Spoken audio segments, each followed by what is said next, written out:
Cleaning mistakes to avoid in your cleaning business and also increase efficiency. So the first thing I want to talk about today is improper vacuuming. This is huge, guys. So one thing I want to tell you a quick story.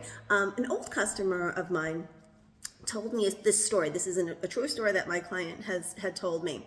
She had a cleaning service or a cleaning girl come over, and she was cleaning, and she had been using this girl for quite some time. And my client worked out of her house. She had an office in her house, and one day she was in her office and she kept hearing bang, bang, bang, bang. She's like, "What the heck is that noise?"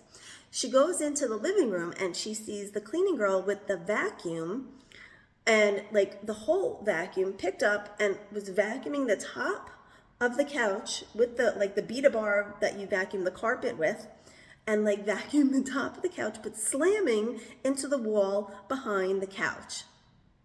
Okay, so we should know that that's like really not, we don't want to do that, right? But I just want to like bring to like your attention, like we have to be really cautious when we're in clients' houses and really mindful that this is their house, and so I just wanted to kind of put that one out there. So be careful when, if you're vacuuming a couch, make sure you have an attachment on there.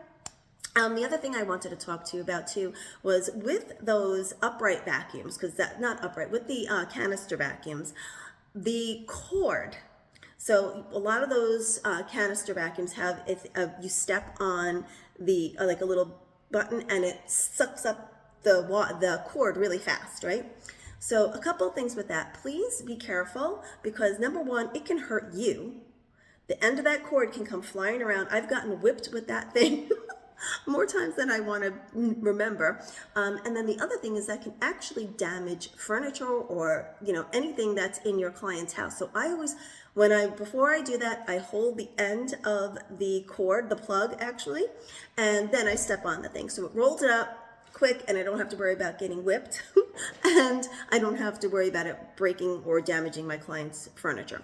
Also, on the other part of that, with central vacuumings. I know a lot of my clients have central vacuums and they're great for the most part. But you do have to be careful with them as well. They can damage things as well. Just because you're not dragging a canister or have it upright, you have to be very cautious when you're bringing the hose of the central vacuum around corners, because it can damage molding. And you just have to be careful with all of these things. It can knock things over. I've seen, and I've had girls in the past that like when the hose was stuck on something, they would just pull it.